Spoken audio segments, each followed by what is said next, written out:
Welcome back to the county seat. Our topic today is the state capacity fund expenditures. Basically, it's the funds that are set aside for improving and widening and expanding and improving transportations in the state. There are some concerns, as pointed out in the story, that certain areas aren't getting their fair share based on growth and traffic patterns, and that's what we're here to discuss. Joining us for this discussion is Cory Pope. He's Director of Systems, Planning, and Programming for the Utah Department of Transportation. Did I get it, Cory? Perfect. All right. Better than me. We have Jeff Gilbert, who is a Transportation Planner for the Cache Metropolitan Planning Office. That would be an MPO. And Jerry Hurst, who's a Tooele County Commissioner. We'll start this with you, Jeff, because this whole topic started with Cache County doing a little bit of research. Sure. In Cache County, we started looking at how we would fund our long-range transportation plan. And as part of doing that, we started to look at what kind of funds we could assume coming into the county to build, whether it be widening of highways or expansion of highways. And as we started to look at that, elected officials sort of asked us to look at what the historical pattern has been in terms of funding. And so with some help from UDOT and the data that they had, we looked back about 20 years and compiled data on expenditures of highway capacity funds. Now, these don't include maintenance or federal funds, but just state highway capacity funds. The reason being is our state has been very proactive, the legislature, in allocating a lot of transportation dollars. Probably more so percentage-wise than many states in the union. And so the question was, you know, are we getting our fair share in Cache County, and what can we assume going forward? And as we started to look at that, if you look at it in terms of population, Cache County represents about 4% of the state's population. Historically, though, we've only gotten about 1% of the state capacity dollars for transportation. Okay, well then that obviously leads to, Cory, a chance for you to talk about that. Okay. One of the things that we try to do, Chad, when we put together our long-range plans across the state, and we have 4 MPOs that help us with the urban areas, UDOT takes care of the rural areas, we try to make sure that we identify those highest priority needs, and that's really maybe the hardest job out front. Make sure we get out front of those and be proactive in getting those on the books. As we distribute these capacity funds, we rank all the projects. We look at the ways to get the best bang for the buck when we spend those limited dollars. Many times, and I would agree with Jeff, that there are disparities in percentages across the state. But many times, you know, you kind of have to look at, if a project is built along the Wasatch Front, does it also benefit some of the more rural counties?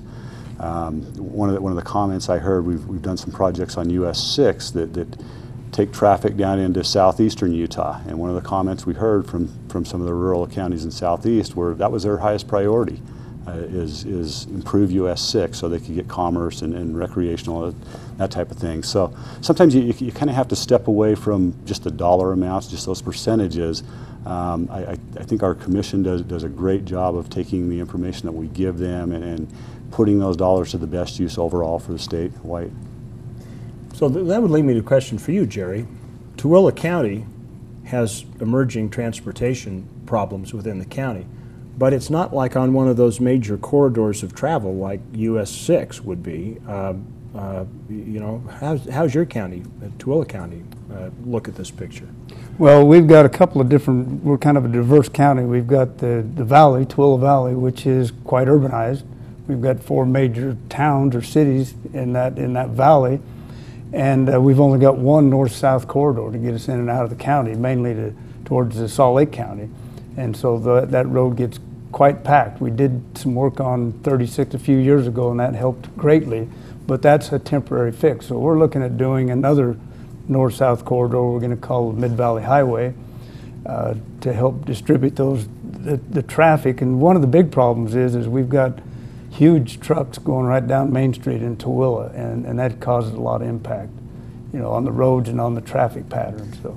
Okay, now a viewer would sit back and listen to this debate emerge, and they would go, okay, well, I-15 is going to get this, and that's because they're, you know, is there a political component that puts pressure on UDOT, you know, the legislators and their districts, and they say, well, my people need this and that and the other. I mean, that would come to my mind. Does that happen? I think in reality that there are always legislators looking out for their districts, absolutely. We have a commission comprised of 7 members who are spread out through the state, so they represent different areas of the state. I think it provides a great checks and balance. One of the things that I've noticed over my years at UDOT is when there's a real problem, when there's a real stressor on the transportation system, it's apparent to everybody, and it doesn't matter if it's a legislator or one of our commissioners or you know, my wife and kids at home. It becomes apparent. So even though there are political realities of trying to push a project in a specific district, typically those problems are really considered part of our I guess stresses on the system, and it's something that we already have identified. But as a point, though, I mean, I would look at this, and if I didn't travel to Tooele County so much, I wouldn't really, the stressors that Jerry's looking at in his county with the big trucks on Main Street in Tooele, and they are there, they're not very apparent to me on the Wasatch Front, but they're a pretty big deal in Tooele County. So, I mean, how do you determine saying, okay, well, this impacts, you know, 3 million people, or 2 million, or 1 million, or 100,000, and this was 50,000.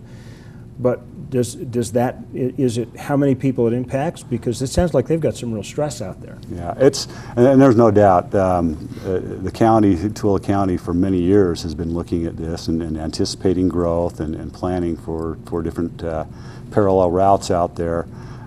We do have, you know, when we look at everything in our long-range plan, we go through a prioritization process that takes into account, one, the traffic on the road, so you know, great impact by I-15, but also takes into account future growth, and it takes into account the truck traffic that's out there. Safety aspects, safety indexes come into play. So all of those factors do come into play, and one thing I should mention too is this prioritization system. It's a great information tool for our commission, but ultimately it's not a black box that cranks out projects in 1, 2, 3, 4 order. There still has to be a lot of thought go into that, and that's the other piece is, are we being reasonably and equitable across the state, and that's where the representation comes from. So Jeff, from a planner standpoint, is there something that could improve that process for you with UDOT? Well, I think it's just making folks aware, and the legislature among them, that some of these areas, particularly the emerging areas that are urbanizing, having fairly rapid population growth, I think to some degree, you know, we can be forgotten if we're not careful of saying, you know, we have transportation needs, we have these congestion-related issues. Anyone that's driven up to in Logan and Main Street knows the kind of traffic we're dealing with. So I don't think there's any particular change. The UDOT and the Commission, the Transportation Commission, I think does do a good job of trying to allocate funds in terms of where they see the highest need. There certainly is legislative influence, and you know, it's not, oftentimes there are funds that are particularly focused on one area or one specific project. So I think it's just a matter of, and we need to do a better job too of developing the projects that we need and highlighting them in terms of what we need and why we need it. And with that, we'll take a quick break and we'll come back and wrap this up, because I think we're on a good track here. Stay with us. We'll be back with the county seat in just a minute. It's time you got off the beaten path. It's time you discovered something new. It's time you explored Kane County, Utah. Thousands of miles of trails, shorelines that go on forever, a horizon that compels you forward. Spend some time in Kane County and visit the past, present, and future. Kane County, Utah. It'll be time well spent. How would you spend an extra day in Utah Valley?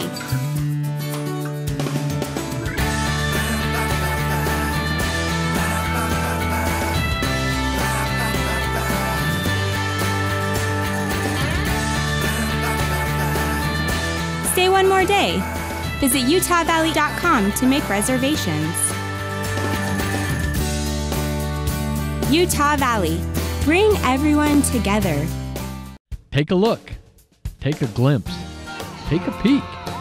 You'll be surprised by what you find.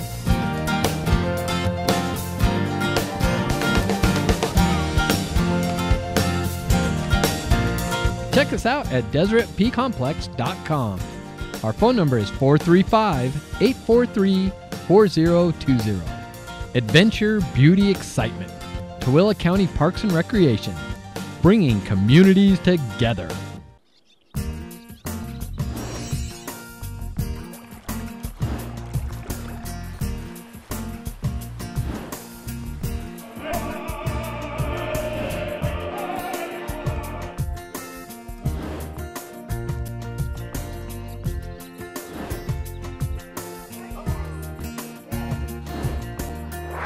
Logan, Utah.